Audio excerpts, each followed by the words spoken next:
جو mummy daddy والے مسلمان ہیں نا، مالدار لوگ، یا جو چاہتے ہیں کہ ہماری زندگی میں ہمیں نفس کے خلاف مجاہدہ نہ کرنا پڑے، تو ان کو تو وہی اسکالر چاہیے جو آپ کے خاندانی نظام کو بھی توڑ تاڑ کے رکھ دیں، میاں بیوی کی ریلیشن کی بھی ایسی کی تیسی کر دیں، سب کو آزاد کر دیں۔ بار بار میں ایک بات کہتا ہوں، دیکھو اس وقت کا جو سب سے بڑا بت ہے نا، سب سے بڑا بت جو اسلام کے مقابلے میں آ کے کھڑا ہوا ہے، وہ ہے ویسٹرن کلچر۔ اور وہ ویسٹرن کلچر کا خلاصہ اگر میں 2 لفظوں میں بیان کروں، وہ ہے انڈیویجولزم۔ بات سمجھ میں آ رہی ہے کہ ہر آدمی دوسرے سے آزاد، کسی پر کسی کا کوئی حق نہیں ہے، ہر شخص کیا ہے؟ آزاد۔ اور اسلام بالکل اس کے اپوزٹ، اسلام بالکل اس کے الٹ ہے۔ مغرب جو ویسٹرن کلچر ہے، خدا پہ بلیو رکھو نہیں رکھو، تعلق بناؤ نہیں بناؤ، کوئی مسئلہ نہیں۔ اور جو غیر مسلم خدا کو مانتے ہیں نا، وہ بھی تعلق روحانی سکون کے لیے بنا رہے ہوتے ہیں، خدا کو راضی کرنے کے لیے بنا رہے ہوتے ہیں۔ مجھے کینیڈا میں لوگوں نے بتایا، بعض غیر مسلم بھی آتے ہیں یہاں مسجدوں میں سجدہ کرتے ہیں، اور ہم اس سے پوچھتے ہیں کیوں، تو کہہ رہے ہیں ہمیں روحانی سکون ملتا ہے۔ ملتا ہوگا۔ میں ملیشیا میں تھا، میں نے وہاں کچھ غیر مسلم دیکھے جو قرآن پڑھ کے دم کرتے ہیں اپنے اوپر، عیسائی ہیں، مولانا صاحب کے پاس آتے ہیں، بولتے ہیں سورہ رحمان پڑھو، ہم پہ دم کرو۔ میں نے ان سے غیر مسلموں سے پوچھا، میں نے کہا بھائی تم سورہ رحمان پڑھ کے کیوں دم کروا رہے ہو؟ کہہ رہے سکون ملتا ہے ہمیں، روحانی سکون ملتا ہے۔ ایک نے تو بتایا کہ میرے پہ جن چڑیل بھوت ہیں۔ میں اس کی بات اپنے الفاظ میں بیان کر رہا ہوں، بالکل اس نے یہ ورڈنگ تو نہیں تھی، یعنی کوئی آصیب واسیب ہے تو جب وہ کوئی سورہ بقرہ یا سورہ رحمان پڑھ کے کوئی مولوی صاحب دم کرتے ہیں تو میں ٹھیک ہو جاتا ہوں۔ تو ان کا اگر خدا سے بھی ریلیشن ہے تو وہ اپنے لیے، اللہ کے لیے نہیں ہے، جبکہ ریلیشن میں اپنی قربانی دینی پڑتی ہے۔ اسلام جس ریلیشن کا قائل ہے نا، وہ ریلیشن ہے جس کا فائدہ دوسرے کو ہو رہا ہو، آپ کو ضمنی فائدہ ہوگا، اصل مقصد آپ کو اپنا فائدہ پہنچانا نہیں ہے، آپ کو اپنا فائدہ پہنچانا نہیں ہے۔ تبھی حدیث میں آتا ہے رشتہ اس سے جوڑنے کا حکم ہے جو تم سے توڑ رہا ہے، جو تم سے توڑ رہا ہے اس سے جوڑنے میں آپ کا کوئی فائدہ ہے یا ٹینشن ہے؟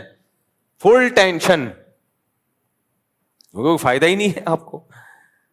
اللہ سے ریلیشن، آپ کو اس میں مزہ آ رہا ہے یا نہیں آ رہا مزہ، روحانی سکون مل رہا ہے یا نہیں مل رہا، آپ نے اللہ کا حق ادا کرنا ہے۔ کتنے لوگ ہیں کہتے ہیں ہمیں نماز میں مزہ نہیں آتا، نماز پڑھنے کا دل نہیں چاہتا، بالکل مفتی صاحب نماز میں دل نہیں لگتا۔ تو میں ان سے کیا جواب میں کہتا ہوں، وہی جو علماء کہتے ہیں، بھائی دیکھو غلام کا کام ہوتا ہے آرڈر کو فالو کرنا، چاہے دل لگے چاہے نہ لگے۔ آپ کا باس آپ کو کہتا ہے کہ یہ چیک ہے، کمپنی کی رقم فلاں بینک میں آئی ہوئی ہے، اکاؤنٹ سے نکال کے لے آ۔ آپ کہیں سر مزہ ہی نہیں آ رہا جانے میں اور اکاؤنٹ سے پیسے نکالنے میں، دل ہی نہیں لگ رہا، کہے گا یہ تیرا ہیڈ ایک ہے، یہ میرا ہیڈ ایک نہیں ہے۔ باقی تو کہیں بھی نہیں کہہ رہے ہوتے دل لگ رہا ہے نہیں لگ رہا۔ نماز کا جب مسئلہ آئے گا دل نہیں لگ رہا، روزے کا مسئلہ آئے گا دل نہیں لگ رہا، تلاوت کا مسئلہ آئے گا مفتی صاحب مزہ ہی نہیں آتا۔ تو غیر مسلم کا جو اللہ سے ریلیشن ہے، جب تک اس کو سکون مل رہا ہوگا ریلیشن ہے، نہیں ہے سکون تو نہیں ریلیشن۔ مسلمان کو ایک صاحب مجھے ملے، انہوں نے کہا میں 15 سال سے تہجد پڑھ رہا ہوں لیکن میرا دل بالکل بھی نہیں لگتا۔ میں نے کہا شاباش۔ علامہ ابن سیرین رحمہ اللہ کا ایک قول مجھے یاد آیا، کہتے ہیں میں نے 20 سال تہجد پڑھی ہے نفس پہ جبر کر کے، 20 سال کے بعد دل لگنا شروع ہوا ہے۔ عجیب بات آپ کو بتاؤں، حدیثوں پہ حدیثیں یاد آتی ہیں، پھر مجھے ذہن کھلتا ہے جب نا نبی صلی اللہ علیہ وسلم کے پاس کچھ صحابہ آئے، کسی نے کہا میں ڈیلی روزے رکھوں گا، پوری زندگی انہوں نے روزے رکھے۔ آپ صلی اللہ علیہ وسلم نے فرمایا سب سے بہترین روزہ صوم داؤد ہے، داؤد علیہ السلام کا روزہ ہے۔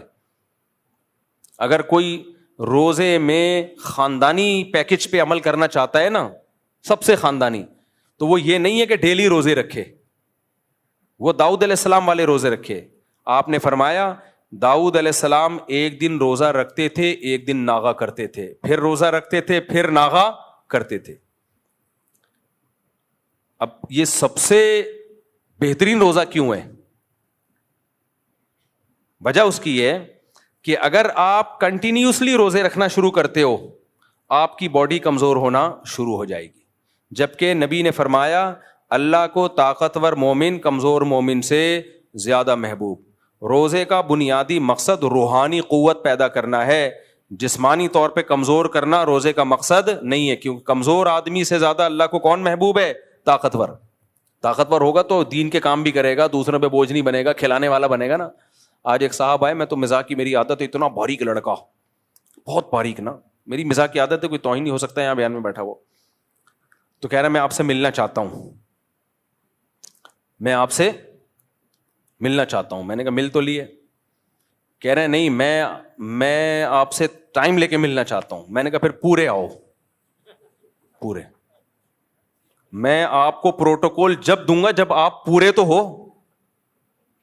میں نے کہا بھرائی کرو، پورے آدمی پورے بن جاؤ، پھر میں آپ کو ٹائم دوں گا۔ میں نے کہا ابھی آپ پورے نہیں ہو۔ وہ بہت ہی باریک سا بیچارہ نا، تو ویسے ٹائم دے دوں گا، کوئی اتنا بڑا مسئلہ نہیں ہے۔ خیر، تو روزے کا مقصد کمزور کرنا نہیں ہے، کمزور کر کے کیا ہو جائے، نہ جہاد کے قابل نہ تبلیغ کے قابل، کسی کام کا نہیں رہتا وہ۔ واقعی تو وہ جو میں جس ٹاپک پہ بیان کرتا رہتا ہوں اس کے قابل تو بالکل بھی رہ گئے، میں اب چھوڑ دیا اس ٹاپک پہ بیان کرنا۔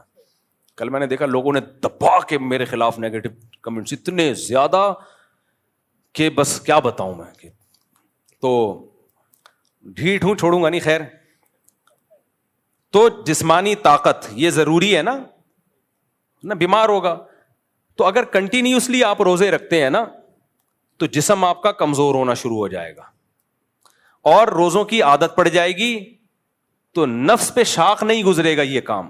جس چیز کی عادت پڑ جاتی ہے نا، یوز ٹو ہو جاتا ہے، وہ پھر مشکل نہیں لگتا۔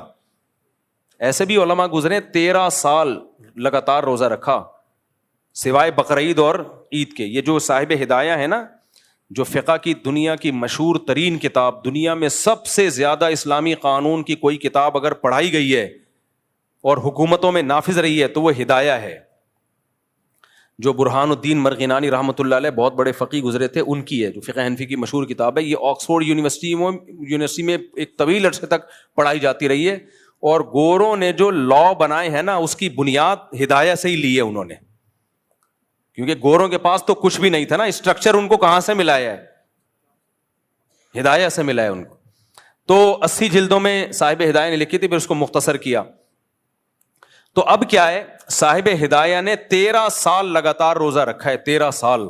اکابر میں اسلاف میں ایسے بہت واقعات ملتے ہیں ہمیں، سوائے عید کے دن ناغا کرتے تھے، باقی رکھتے تھے وہ۔ تو اب کیا ہوتا ہے کنٹینیوسلی، جب آپ دیکھو رمضان میں شروع کے 3-4 دن ہمیں مشکل لگتے ہیں، اس کے بعد عادی ہو جاتے ہیں، پھر تو جس دن روزہ چھوڑنا ہو کسی بیماری کی وجہ سے وہ مشکل لگ رہا ہوتا ہے۔ تو داؤد علیہ السلام کیا کرتے تھے، ایک دن روزہ ایک دن ناغا، اس سے صحت بھی اچھی، ایک دن روزے کی وجہ سے باڈی کی سروس ہو گئی، اگلے دن کھا لیا۔ لیکن ہوتا پھر اگلے دن روزہ رکھنا بڑا مشکل ہوتا ہے، کیونکہ نہ رکھنے کی عادت پڑ رہی ہے نہ چھوڑنے کی عادت۔ کتنا مشکل کام ہے، اس سے روحانی قوت بڑھتی ہے، آدمی کی قوت ارادی بہت مضبوط ہو جاتی ہے کہ وہ جب چاہتا ہے جو کام کر سکتا ہے۔ ہم بہت سارے کام کرنا چاہتے ہیں، ہماری قوت ارادی ساتھ نہیں دے رہی ہوتی، صبح شام سوچ رہے ہوتے ہیں یہ کریں گے وہ کریں گے، کرنے کا ٹائم آتا ہے ہوتے نہیں ہے۔ تو جو مشکل کام کر لیتے ہیں نا ان کی قوت ارادی ہو جاتی ہے مضبوط۔ جیسے جو ہمت کر کے ایک دفعہ نشہ چھوڑ لیں، ہمارے ایک دوست تھے یعنی اب دوست بنے، جب نشہ کرتے تھے اس وقت دوست نہیں تھے وہ، تو انہوں نے بتایا مجھے نشے کی عادت پڑ گئی تو مجھ سے چھوٹتا ہی نہیں تھا۔ کہتے ہیں میں نے کیا کیا، اپنے آپ کو گھر کے اندر بند کر لیا، کنڈی لگا دی، تالا ڈال دیا، ماں سے کہا کہ مجھے بس کھڑکی سے کھانا پہنچا دیا کرو، 6 مہینے تک میں گھر سے باہر نہیں نکلوں گا، کیونکہ گھر سے باہر جاؤں گا دوستوں میں بیٹھوں گا پھر نشہ، تو 6 مہینے مجھے تڑپنے کے لیے دے دو، چیخوں گا چلاؤں گا کوئی بات نہیں، برداشت کروں گا۔ بہت ٹینشن والا کام ہے یہ، ہمیں نشے کی عادت نہیں ہے نا، اس لیے ہمیں نہیں، جن کو عادت ہے ان کے لیے بہت بڑی مشکل ہے۔ اس نے مجھے خود واقعہ سنایا، کہہ رہے میں نے کہا جمعہ بھی نہیں پڑھنے جاؤں گا، مجبوری تھی کیونکہ جمعہ پڑھنے جاؤں گا تو مجھے ڈر تھا کہ وہی دوست مل جائے پھر نشے میں نہ لگ جاؤں، تو گھر میں ہی نماز پڑھوں گا۔ اور یہ برکت تھی تبلیغ کی، تبلیغ میں سر روزہ لگایا تھا، تبلیغ والوں نے بہت دنیا چینج کی ہے بھائی، جہاں بھی دنیا میں جاؤ ایسے ایسے بدماشوں کو سیدھا کر دیا، نہ کوئی ان کا ولاگ آتا ہے، نہ کوئی پوڈ کاسٹ آتی ہے، نہ کوئی کتاب ہے جس میں ان لوگوں کی داستانیں ہوں، اور ان لوگوں کی زندگیاں تبدیل کرنے میں جس شخص کا بڑا کردار ہوتا ہے اس کا بھی کوئی نام نہیں جانتا. اس لیے میں کہتا ہوں تبلیغ سے زیادہ اخلاص والا کام شاید مارکیٹ میں ہے نہیں. میرے ہاتھ میں تو 2 آدمی بھی مسلمان ہوں گے, اگلے دن میڈیا پہ خبر آئی بھی ہوگی, حالانکہ وہ کیے کسی اور نے ہوں گے, آ کے ہمارے ہاتھ میں ہو گئے ہوں گے. تو تبلیغ کا کام میں اخلاص اینڈ ہے بھائی. تو بہت لوگوں کی زندگیاں بدلی ہیں. ہم خود جو آج یہاں دین کی خدمت کر رہے ہیں اس میں بھی تبلیغ کا دخل ہے. تبلیغی جماعت آئی تھی, اس میں ایک عالم تھے, انہوں نے مجھے گھیرنا شروع کر دیا. خیر, تو وہ شروع میں کولڈ ڈرنک چائے وائے پلاتے ہیں, اس کے پیچھے ان کے وہ رشوت ہوتی ہے وہ چائے نہیں ہوتی, وہ حلال رشوت ہوتی ہے, اس کا مقصد کچھ اور ہوتا ہے. تو کیا ہے, کیا کہہ رہا تھا یار پھر, ہاں 6 مہینے تک اس نے اپنے آپ کو بند کیا. تو کہہ رہا ہے میں اتنا طبیعت خراب ہوئی, میں نے کہا مر جاؤں گا بس. 6 مہینے بعد نشہ ختم. کہہ رہے اس قوت ارادی کا مجھے فائدہ اتنا ہوا کہ اب میں جو چاہے کھاؤں اور جو چاہے چھوڑ دوں, کیونکہ میں نے دیکھا اس کو موٹا ہو رہا تھا نا کھا کے. کہہ رہے میرے لیے اپنے آپ کو دبلا کرنا کوئی مسئلہ نہیں ہے, میں نے اتنی بڑی قربانی دی ہے, میں جب چاہوں گا روٹی چاول آلو چھوڑ دوں گا. تو کہہ رہے میرے ہاتھ میں ہے, کیونکہ لوگ وزن گھٹانا چاہتے ہیں, ان سے ڈائٹنگ ہی نہیں ہوتی. آج فیصلہ کریں گے یہ پراٹھے چھوڑ دیں گے, پھر کل کھانا شروع کر دیں گے, 4 دن ہو گئے. تو اس کی قوت ارادی اتنی مضبوط, کہہ رہے اب مجھ سے جو چاہے کروا لو میں وہ کر لیتا ہوں. ایک دفعہ کسی نے پکڑ لیا, پڑھ کے کوٹا, چند ڈاکوؤں نے مارا پیٹا اس سے کچھ اگلوانے کے لیے, نہیں بولا اس نے. کہہ رہا مجھے ایسا لگ رہا تھا کوئی گدگدیاں کر رہا ہے میرے. تو روزہ ایک دن رکھنا, ایک دن ناغا, ایک دن رکھنا, ایک دن ناغا, یہ نفس پہ بہت گراں گزرتا ہے یہ عمل, لیکن اس سے انسان کی قوت ارادی بہت مضبوط ہو جاتی ہے. تو اس لیے اس تکلف میں مت رہا کرو کہ نماز میں مزہ آ رہا ہے یا مزہ نہیں آ رہا, روزے میں مزہ آ رہا ہے یا مزہ نہیں آ رہا. اور میں آپ کو شرطیہ کہوں, اس نیت سے نماز پڑھنا شروع کر دی نا کہ مزہ آئے نہ آئے, اللہ کی قدرت ہوتی ہے, آنا شروع ہو جاتا ہے. صحیح ہے نا, صرف ان کو نہیں آتا جو یہ سوچ کے پڑھتے ہیں کہ مزہ کیوں نہیں آ رہا, ان کو نہیں آتا. تو اسی طرح ماں باپ کی خدمت ہے, بعض دفعہ بوجھ ہوتی ہے انسان کے اوپر, بھائی چھوڑو, کس کا حکم ہے, اللہ کا حکم ہے. گھر والوں کو ٹائم دینا, بیوی بچوں کو, یہ بھی بڑا مسئلہ ہے, لوگ ٹائم نہیں دیتے. جو لوگ اپنے بچوں کو ٹائم نہیں دیتے نا, وہ بچوں کی محبت سے محروم, بچوں کی محبت سے بولو محروم. میں نے ایسے ایسے بیچارے بڈھے دیکھے ہیں, بچوں سے لنک ہی نہیں تھا ان کا. ایک صاحب نے بتایا میرے بچے ایسے بڑے ہو رہے ہیں یوں کر کے, کیونکہ کہتے ہیں میں جب صبح آفس جاتا ہوں تو وہ سو رہے ہوتے ہیں, جب آفس سے واپس آتا ہوں تو وہ سو چکے ہوتے ہیں. تو ایک دن میں نے دیکھا تھا اتنے تھے, اب مجھے تھوڑے سے, جو ملک سے باہر رہتے ہیں 2-2 سال کے بعد آتے ہیں, ان کے ساتھ کیا ہوتا ہے. ایک صاحب 2 سال کے بعد آئے, جاب تھی ان کی باہر, دروازہ نوک کیا تو بچہ آیا, امی سے کہتے ہیں امی کوئی صاحب آئے ہیں ملاقات کے سلسلے میں. سمجھ رہے ہو کیا زندگی ہے بھائی. تو اللہ کا حکم سمجھ کے بچوں کو وقت دے دو. آپ کو اگر اچھے نہیں لگ رہے نا, تھوڑے دن بیٹھو. ہمارے ایک دوست ہیں کووڈ میں نا, ان کے سفر بہت ہوتے تھے, پوری دنیا میں ٹریولنگ. کووڈ کے دنوں میں کہیں سفر رہا نہیں نا, مجبوراً گھر میں بیٹھنا پڑا. تھے بھی مدینہ منورہ میں ہیں, تو ان کے میسج آیا, ان سے میری فون پہ بات ہوئی. میں نے کہا اور ٹائم کیسا گزر رہا ہے؟ کہہ رہے الحمدللہ اب گھر والوں کے ساتھ ہوں, کافی مجھے اچھے لوگ لگے یہ لوگ جو ہے نا, میں جیسا سمجھ رہا تھا ویسے نہیں ہے, کافی اچھے لوگ ہیں. اپنی بیوی بچوں کے بارے میں کہہ رہے ہیں کہ کافی مناسب لوگ ہیں. کہہ رہے ٹائم ہی نہیں مل رہا تھا ان کے پاس بیٹھنے کا. تو اللہ کی خاطر گھر والوں کو ٹائم دے دو میرے بھائی, تھوڑا سا ابا اماں کو ٹائم دے دو, رشتہ داروں سے ہیلو ہائی کر لو, کچھ صدقات و خیرات نہ چاہتے ہوئے بھی کبھی کبھار کر دیا کرو. مہینے میں کچھ اماؤنٹ تو ہر مسلمان کو صدقہ کرنی چاہیے, وہ تو نکالنی ہی نکالنی ہے. کچھ کبھی کبھار چھکا بھی لگا دیا کرو. کیا لگا دیا؟ چھکا. ایسا صدقہ کر دیا کہ تھوڑا سا دل پہ آ رہے چلے یار یہ تو کچھ زیادہ ہو گیا. میں نہیں کہہ رہا ہمیشہ کرو, کبھی کبھار ایسا صدقہ کر دو کہ دل پہ تھوڑے سے آرے چلے, آرے کہ یار یہ تو زیادہ ہو گیا, میرا بنے گا کیا یار. ابو طلحہ انصاری ہیں رضی اللہ عنہ, قرآن کی آیت نازل ہوئی لن تنالوا البر حتی تنفقوا مما تحبون, کہ جب محبوب چیز جب تک صدقہ نہیں کرو گے نیکی کی حقیقت کو نہیں پہنچ سکتے. تو وہ آئے عرض کیا یا رسول اللہ میں نے اپنے دونوں باغ جو سورس آف انکم تھی وہ صدقہ.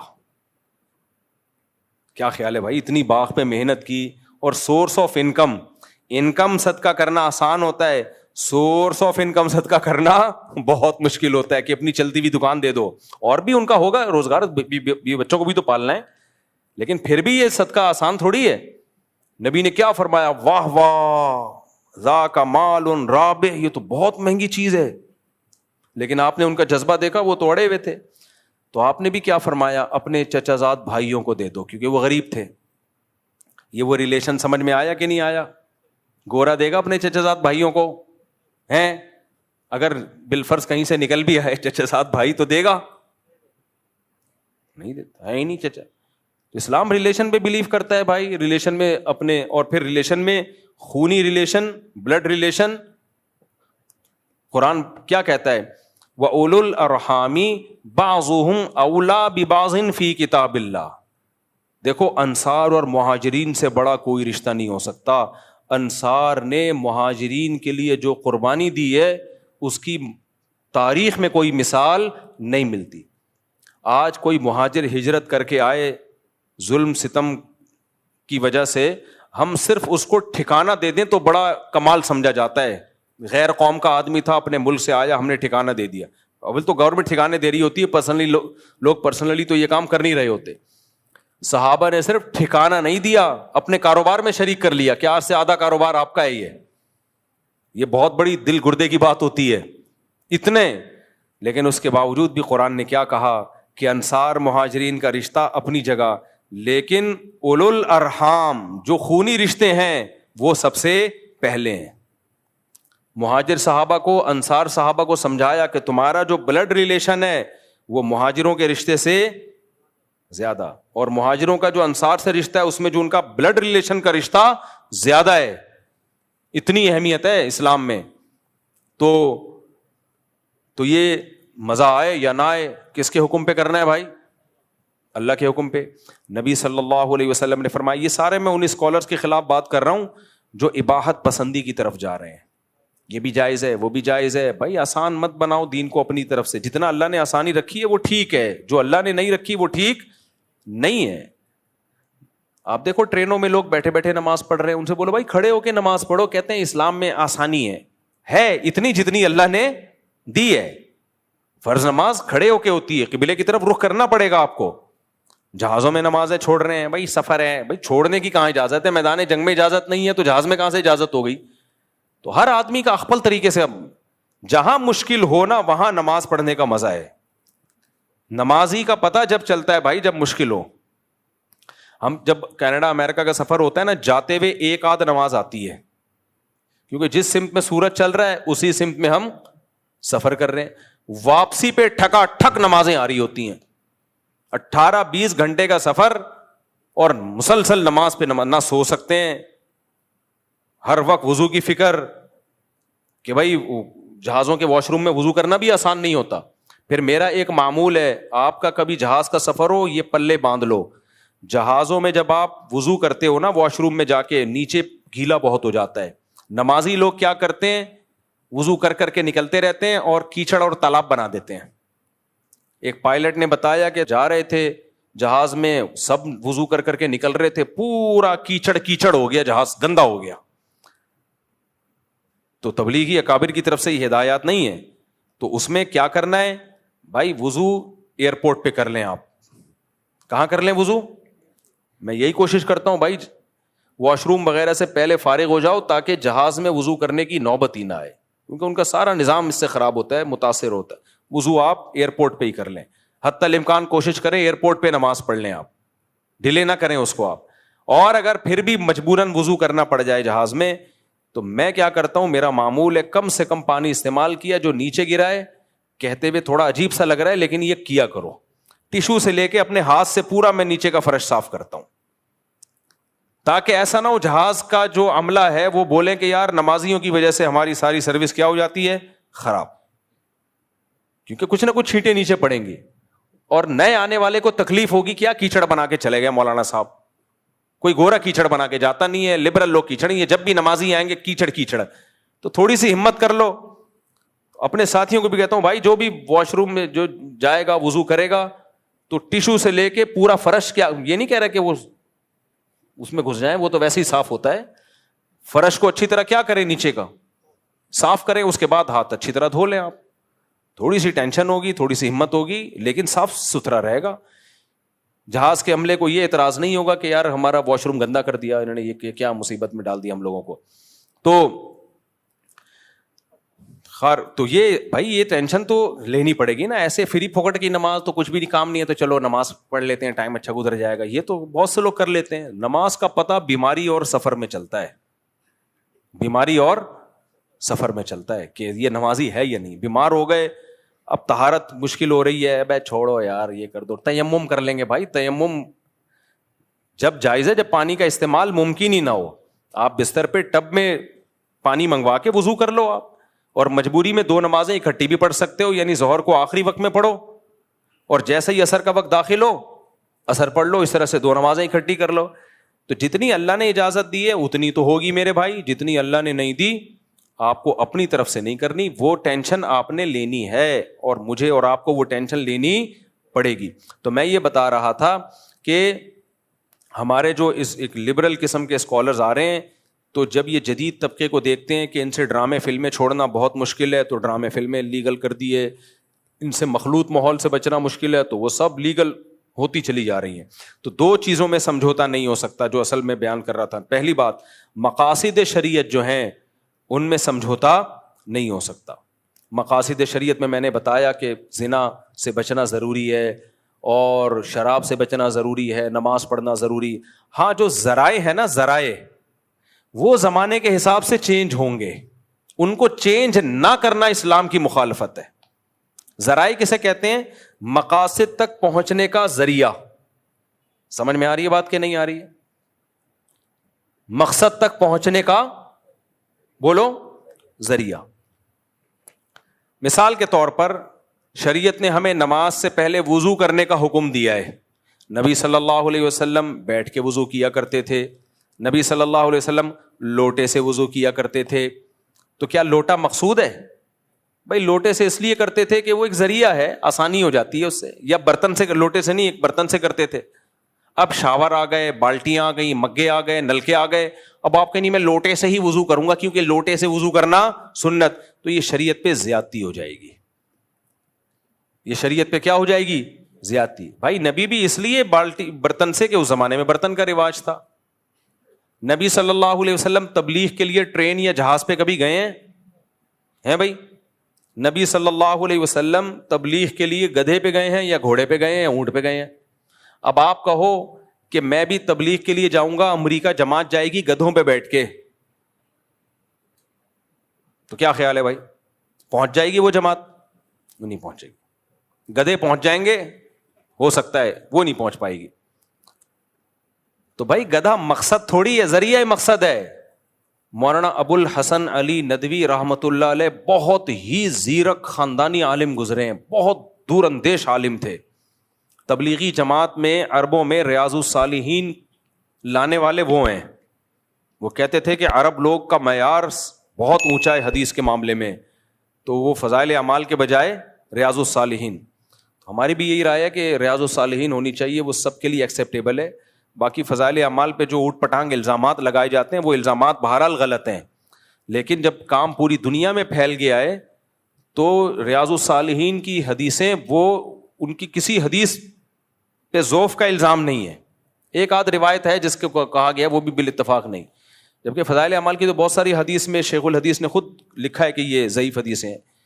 تو ہیں وہ صحیح حدیث کی تائید میں، وہ کوئی گمراہی نہیں پھیلا رہی ہیں. لیکن بھائی جب ایک چیز زیادہ مستند ہے اور کام پھیل گیا، سب کے لیے ایکسیپٹیبل ہے، تو وہ زیادہ بہتر ہے. خیر یہ تبلیغ والوں کا مسئلہ ہے، وہ کیا کرتے ہیں. تو اب کیا ہے، مولانا ابو الحسن علی ندوی رحمۃ اللہ علیہ نے تبلیغ کو بھی بہت متعارف کروایا عربوں میں، بہت ان کی خدمات ہیں. وہ یہ کہا کرتے تھے کہ مقاصد پہ کبھی بھی سمجھوتا مت کرو. جو زمانے کے تبدیل ہونے سے جو شریعت میں مقصودی حکام ہے نا، ان کو بھی اگر تبدیل کر دیا تو وہی حشر ہوگا ہمارا جو یہودی اور عیسائیوں کا ہوا. ان کا دین آج محفوظ نہیں ہے. اجتہاد کر کر کے نا، یہ بھی جائز ہے، یہ بھی جائز ہے، یہ بھی حلال ہے، وہ بھی، وہ عقل سے سوچتے ہیں. عورت کو طلاق کا رائٹ دے دیا انہوں نے, وراثت کے حکام میں تبدیلی کر دی کہ آپ اپنی اولاد کو نہیں دینا چاہو تو کسی اور کو بھی دے دو, جب آپ کی جائیداد ہے آپ نہیں دینا چاہتے. اسلام تو کہتا ہے نہیں بھائی, آپ وصیت کر ہی نہیں سکتے اولاد کو محروم کرنے کی. بہت سارے حکام ہیں, وہ آپ کی عقل میں آئیں یا نہ آئیں, فالو کس کو کرنا ہے؟ اسلام کو کرنا ہے. طلاقیں دے دی ہیں, بس اللہ کا حکم ہے, چاہے سمجھ میں آئے نہ آئے, وہ علیحدگی ہو گئی. اور بھی بہت سارے حکام ہیں, روزہ رکھنا ہے رمضان کا. میں جب یہ مسئلہ بیان کرتا ہوں نا کہ مزدور پر بھی رمضان کا روزہ واجب ہے, تو وہاں بھی ہمارے لبرل لوگوں کی چیخیں نکل جاتی ہیں. لبرل لوگ کہتے ہیں خود مزدوری کر کے روزہ رکھو نا, خود تو ریووں میں ایئر کنڈیشن آن کر کے بیٹھ کے روزہ رکھتے ہیں, اور مزدوروں کو کہہ رہے ہیں کہ شدید گرمی بھی ہو اور بے تحاشا پیاس بھی ہو, دن لمبا بھی ہو اور محنت مزدوری کرنی بھی ہو, اور رمضان کا مہینہ آ جائے تو مزدور پر بھی روزہ رکھنا بولو واجب ہے. شریعت کا مسئلہ یہی ہے. ہاں مسافر ہے تو پھر چھوڑ سکتا ہے. تو اب یہ ہمارے لبرل لوگوں کی چیخیں نکلتی. میں نے جب یہ مسئلہ بیان کیا, لوگوں نے کہا خود رکھو نا پتہ چلے, خود رکھو نا پتہ چلے. مجھے پتا ہے میں خود رکھوں گا تو پتہ چلے گا, لیکن اگر میں مشکل میں آ کے اللہ نہ کرے میں روزہ چھوڑ دوں تو میرے چھوڑنے سے روزہ چھوڑنا حلال نہیں ہو جائے گا. کسی مولوی کے گناہ کرنے سے گناہ حلال تھوڑی ہو جاتا ہے, کیونکہ اللہ تعالیٰ نے روزہ چھوڑنے کی اجازت مریض کو دی اور مسافر کو دی, مزدور کو نہیں دی ہے. کیونکہ ہارڈ ورکنگ اور سافٹ ورکنگ اس کا کوئی معیار تھوڑی ہے. کوئی زیادہ محنت کرتا ہے, کوئی کم محنت کرتا ہے, کوئی بے روزگار ہے سارا دن گھر میں پڑا رہتا ہے, کوئی ٹریولنگ ہے, یعنی کسی کو محنت کرنی پڑتی ہے. تو اللہ نے ایک اصول بیان کر دیا, بھائی مریض اور مسافر نہیں چھوڑ سکتا, تو مزدور رات کو محنت کرے, رات کو نہیں کر سکتا, دن میں اگر مجبوری ہے تو روزہ رکھنا پڑے گا اس کو, کیونکہ ہم ایسا بے لگام اجتہاد کر نہیں سکتے نا. علماء بیان کرتے ہیں اجتہاد اور قیاس وہاں ہوتا ہے جہاں نص موجود نہیں ہوتی. جہاں نص موجود ہے, شریعت کا حکم موجود ہے, وہاں اجتہاد کا دروازہ ہی بند. پھر تو یہودی اور عیسائیوں میں, بلکہ یونائٹڈ نیشن کا لا بن جائے گا. یہ یونائٹڈ نیشن والے تو اپنی عقل سے فیصلہ کرتے ہیں. آپ کہہ سکتے ہیں وہ تو بیچارہ مر جائے گا روزہ رکھے گا تو شریعت نے اس میں نص موجود ہے کہ سب سے پہلے جان بچانا فرض ہے, تو روزہ رکھے. بے ہوش ہونے کا خطرہ ہو, بیمار ہونے کا خطرہ ہو تو روزہ توڑ دے. وہ جب خطرہ ہو نا کہ میں بیمار ہو رہا ہوں, حالت غیر ہو رہی ہے, تو توڑ دے روزہ. جب تک ایسی کنڈیشن خطرناک نہیں ہو جاتی تو روزہ چھوڑ نہیں سکتا. صرف پیاس کی شدید شدت یا بھوک کی شدید شدت کی بیس پہ روزہ توڑ بھی نہیں سکتا. جب آپ کو یاد ہے ہیٹ اسٹروک ہوا تھا کراچی میں, انتہائی شدید گرمی تھی, بہت سے لوگوں نے روزے توڑ دیے. تو ہم یہی کہتے تھے کہ بھائی آپ کو کیا مرنے کا خطرہ ہو گیا تھا؟ وہ کہتے ہیں نہیں, ہمیں کوئی خطرہ نہیں تھا مرنے کا. شوگر اتنی لو ہو گئی تھی کہ آپ کو بے ہوش ہونے کا خطرہ؟ کہہ رہے ہیں نہیں. کیوں توڑا؟ کہتے ہیں برداشت نہیں ہو رہا تھا, بہت شدید پیاس لگ رہی تھی. ہم نے کہا بھائی آپ کو 60 روزے کفارے کے طور پہ رکھنے پڑیں گے. اب وہ کہتے ہیں کیا اللہ اتنا ظالم ہے, اللہ کو ترس نہیں آ رہا, ہم سے برداشت نہیں ہو رہا؟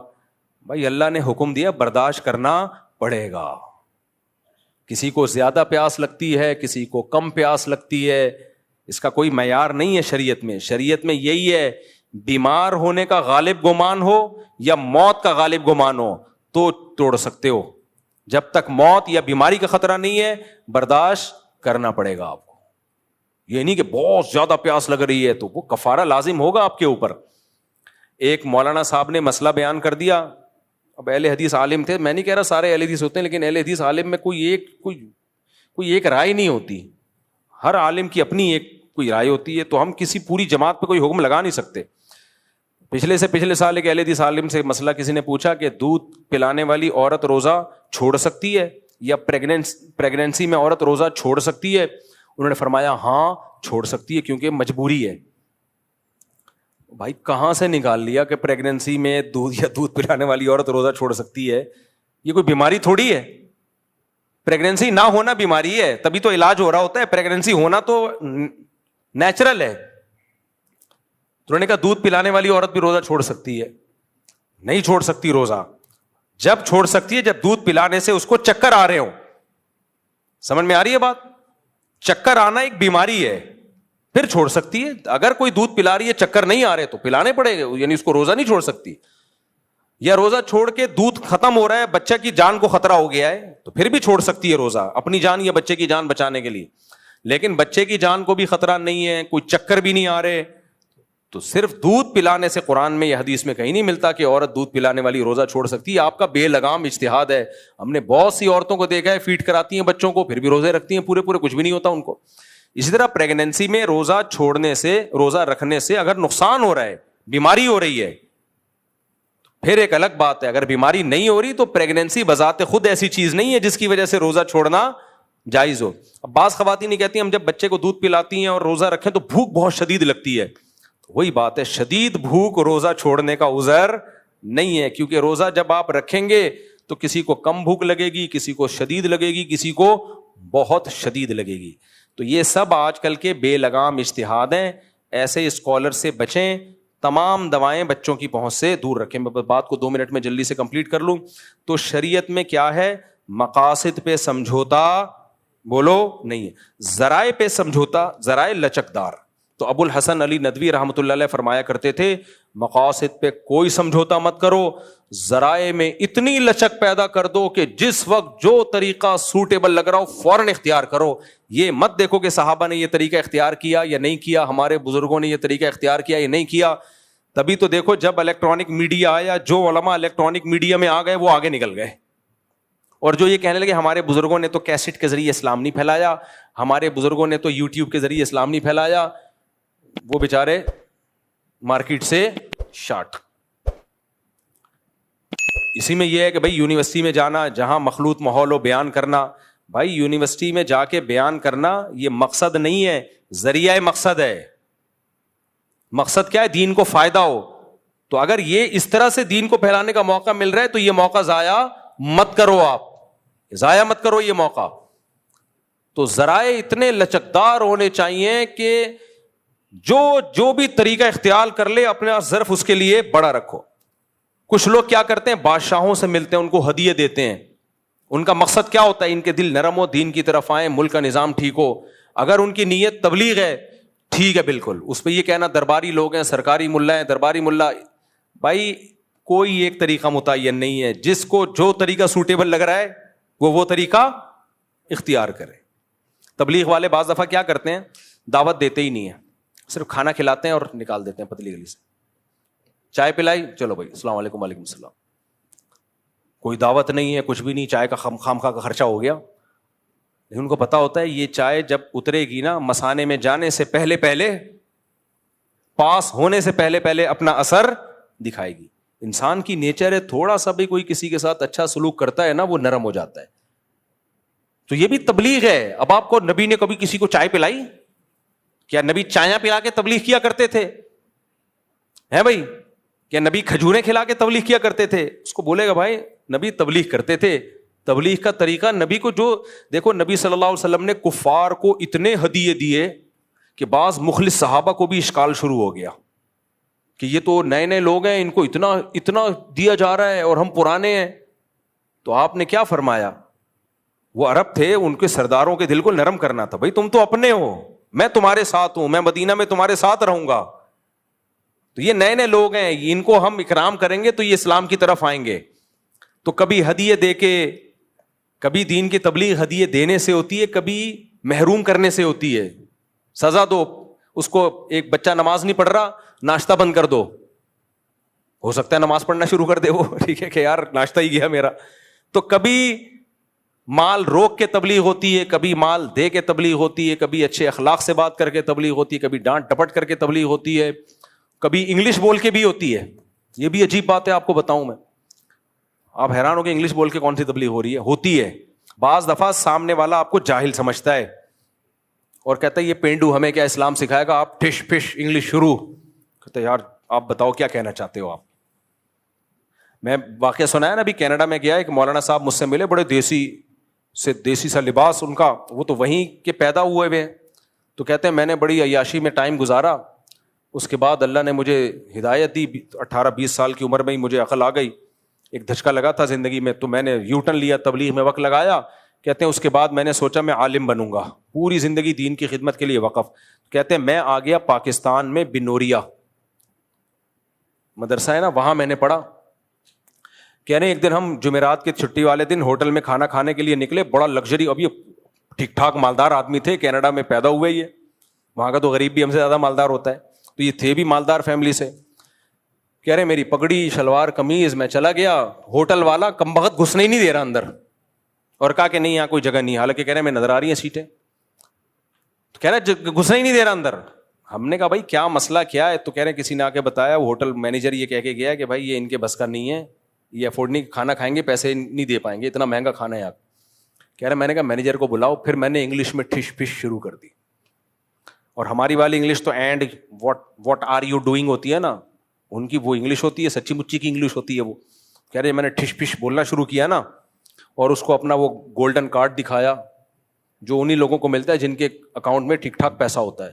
تو جب ان کو دکھایا تو اس نے کہا آپ فری میں کھانا کھا کے جائیں ہمارے یہاں. اب بتاؤ وہ مینیجر اس کی بات سنے گا کہ نہیں سنے گا؟ اب یہ نماز 6 نمبر بیان کرے گا, سنے گا.